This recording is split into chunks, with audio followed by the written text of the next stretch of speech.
This video has been requested frequently, but it's something I have put off because I know, just like the Rick Rude and Mr. Perfect videos, putting some people's careers into YouTube videos like this can never do the subject justice. Trying to convey in words just how good and entertaining Bobby The Brain Heenan was is impossible. This video will go over Bobby's career highlights, but just like previous videos, I definitely advise you to take the time to go back and experience the man's work firsthand. Heenan was a comedic genius, an extremely entertaining commentator, a devious yet charming heel manager, and one of the most influential figures in all of professional wrestling. To say that Heenan was just a manager or an announcer puts a limit on what he could really do. Heenan was an entertainer at a level that few people in the wrestling business have ever been at. As a fan of wrestling growing up in Chicago and Indianapolis, Bobby Heenan started in the wrestling profession early on, carrying bags and jackets for the wrestlers and working the concession stands. Bobby Heenan began his career as an in-ring competitor. Hulk Hogan, Ric Flair, and even wrestling history buff Triple H have all said that Heenan mastered the craft of wrestling, but his road led him to becoming arguably the greatest manager in the business. For 13 years, beginning in 1961, Bobby Heenan worked for the World Wrestling Association. Heenan worked as both a wrestler and a manager, and during this time, he is maybe best known for managing the Blackjacks. Heenan was credited for making Blackjack Lanza one of the biggest heels in wrestling during that era. A dispute over money saw Heenan make a jump to the AWA in 1974. A few things happened in the AWA that would end up getting stuck with Heenan for the remainder of his career. It was in the AWA that Heenan began using his Bobby the Brain gimmick, and it was also in the AWA that his enemies began mocking him, calling him a weasel. Heenan managed Nick Bockwinkel and Ray Stevens to tag team Gold, and it was also in the AWA that we saw the first iteration of the Heenan family that featured Bockwinkel, Stevens, Blackjack Lanza and Bobby Duncombe Jr. Heenan travelled to Georgia Championship Wrestling in 1979, and it was here that he met a very young Hulk Hogan.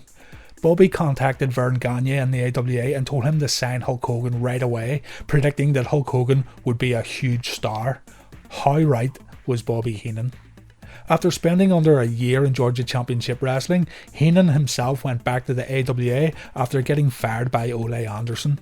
Bobby later explained that Ole told him initially that he would have a job for life in Georgia, and on this information Bobby moved his whole family to be closer to the territory. It wasn't soon afterwards that Ole fired him. During his second AWA run, Heenan would continue to manage Nick Bockwinkel during his feud with the young Hulk Hogan that Heenan had recommended to Vern Gagne. Heenan got a seriously bad neck injury during an AWA tour of Japan in 1983 and didn't have it operated on until 1995 because it was the first time he had insurance. It was an injury that plagued him for the rest of his career, and it severely limited what Heenan could do in the ring. Bobby then signed with the WWF in 1984. It was in the WWF that he received his greatest exposure as the manager of some of the best heels in the business. Heenan started his venture by managing Big John Studd during his feud with Andre the Giant. After he accompanied Studd to ringside at the first WrestleMania, it wouldn't be long before the WWF version of the Heenan Family was born. Over the years, the Heenan family would include names such as Ravishing Rick Rude, Andre the Giant, Arn Anderson, Tully Blanchard, King Kong Bundy, Paul Orndorff, Buddy Rose, Mr. Perfect and Harley Race, to name just a few. If you were a heel in the WWF, you wanted Bobby Heenan as your mouthpiece. In the mid-80s, Bobby Heenan and the Heenan family had a feud with world champion Hulk Hogan that saw Heenan managing King Kong Bundy and Andre the Giant in their respective matches against Hogan at WrestleMania 2 and 3. Heenan also wrestled a little during his early WWF run, with his most notable victory coming at WrestleMania 4, where he teamed with the Islanders to defeat the British Bulldogs and Koko B. Ware. The following year, he was defeated in 30 seconds by the Red Rooster at WrestleMania 5. Heenan had also wrestled in a few weasel suit matches against the Ultimate Warrior on both TV and at house shows. The matches usually ended with Bobby Heenan being forced into a weasel costume. Speaking of the Ultimate Warrior, he and Heenan had a lot of heat. Warrior dropped Heenan like he was still in his prime at WrestleMania 5 with a gorilla press slam that legitimately hurt Bobby. Heenan saw Warrior as reckless, and Warrior would respond years later with some absolutely dreadful comments. I'm not going to talk about these comments here in this video, but those curious can look on Google.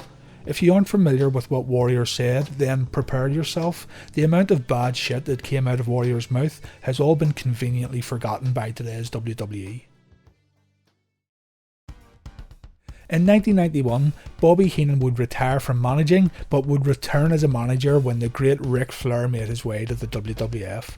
It's difficult for me to pick which Heenan family member I enjoyed seeing Bobby work with the most, but if I had to choose, it would be Ric Flair, followed closely by Rick Rude. Bobby Heenan done an absolutely phenomenal job of building up Ric Flair during his WWF debut as the real world's heavyweight champion. During Ric Flair's first WWF stint, the Brain would not shut up about how great Ric Flair was, and it was amazing. When all was said and done, Bobby represented Mr. Perfect and Rick Rude when the men found Intercontinental title success. He also helped the Brainbusters and Andre and Haku find tag team gold. While Bobby was working as a manager, he was also doing his fair share of announcing and commentating. Vince McMahon was smart enough to put a headset on Bobby Heenan and allow his wit and personality to shine on the commentator's desk. Heenan wasn't just a master at interfering in matches and representing his Heenan family. He was also brilliant on commentary, where he constantly pushed his bad guy agenda. In doing so, he was really funny. If you were a little kid, you wanted this little loudmouth to get his comeuppance. As an adult, you can look back and appreciate just how hilarious Bobby Heenan truly was. The Brain replaced the Body on the Prime Time Wrestling and All-American Wrestling TV shows when Bobby took over Jesse Ventura's duties as Gorilla Monsoon's co-host and broadcast partner. Gorilla and Heenan were the perfect match. Monsoon was the straight-talking, all-business broadcaster, while Heenan was constantly pushing his agenda and cracking jokes. It was the perfect match, it really was. Many people say JR and the King were the greatest announce team, but I politely disagree. Nothing comes close, for me, than Bobby The Brain Heenan and Gorilla Monsoon. Viewers legitimately tuned into these TV shows just to watch the interactions between Heenan and Gorilla, because God only knows we can only watch so many Jim Powers matches. Heenan ripped into the fan favourites and baby faces while he cheered on heels while they cheated. Us fans were referred to as the humanoids, and fan favourite wrestlers, many of those jobbers, were lovingly referred to as ham and eggers. Bobby Heenan's rants would be met with Gorilla Monsoon shouting at him, "Will you stop?" It was entertaining as hell. Spend some time with Prime Time Wrestling on the WWE Network. Bobby Heenan was so entertaining in Prime Time Wrestling that eventually the Bobby Heenan Show was created. This is a whole lot of fun also, and you can find episodes online. Do check them out. When his time in the WWF came to an end, the Brain moved on to WCW. Heenan's original plans were to retire completely from pro wrestling, but WCW offered him health insurance along with a lighter schedule. This was enough to convince Heenan to begin a new chapter in his life with WCW. On the December 6th, 1993 edition of Raw, Gorilla Monsoon kayfabe got tired of Heenan's insults and threw him out of the arena. This was the last time we ever saw Bobby Heenan in the WWF back in the day. It was a fantastic way for Gorilla and the Brain to end their on-screen relationship that had truly entertained millions of fans. When Raw went off the air, the two went back to their hotel and cried as they remembered their good times together. It was a sad time in the WWF to lose Heenan, but at least the Brain could continue to work in Ted Turner's WCW. Heenan was working for the WCW when Monsoon died on October 6, 1999, and Heenan reportedly insisted that WCW announced the death of his friend on the air, despite Monsoon never working in WCW. On the October 11th episode of WCW Nitro, Heenan and Tony Schiavone announced Gorilla's death, with Heenan giving his friend a goodbye. Word has it that Tony Schiavone was against any mention of Gorilla Monsoon on the show, and Bobby Heenan resented him for it. The video is available on YouTube. You'll find a link in this video description.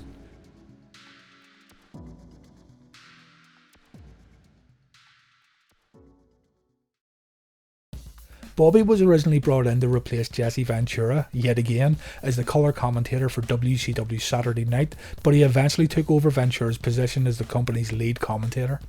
When WCW Monday Nitro premiered in September of 1995, Heenan left Saturday Night to work on the new show that was going to war with WWF on Monday nights.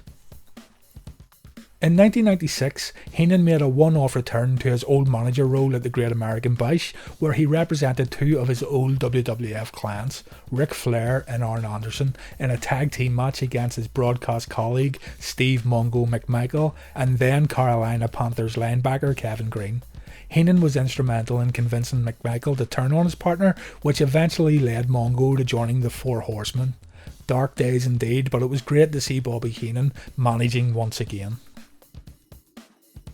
Heenan soon did a 180 and became a babyface in WCW for a brief time. When Hulk Hogan turned heel and joined the NWO at Bash at the Beach 1996, Heenan was able to say "I told you so" to all the fans, subtly acknowledging here that in another time and another place, the old Heenan had always been right about his old nemesis Hulk Hogan.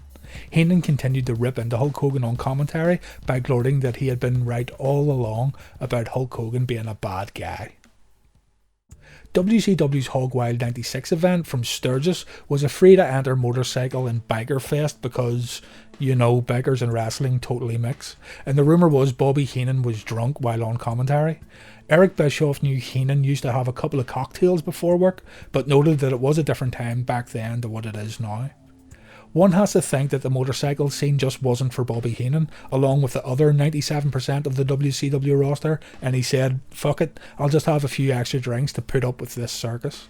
Quote Eric Bischoff, "Bobby was used to a nice Hyatt hotel with a nice seafood bar, and they didn't have it.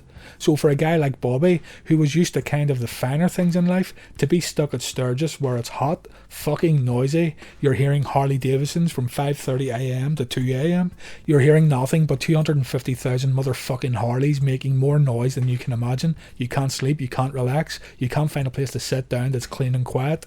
It's just a little gritty, and I think it got to Bobby, to be honest." Starting in late January 2000, WCW replaced Heenan on Monday Nitro and pay-per-view events with Mark Madden. He did continue to work on WCW Thunder, but he was eventually replaced there also, and by November in 2000, Heenan had been released by WCW. Heenan later revealed that he couldn't stand working with Tony Schiavone, and he grew to seriously dislike the guy.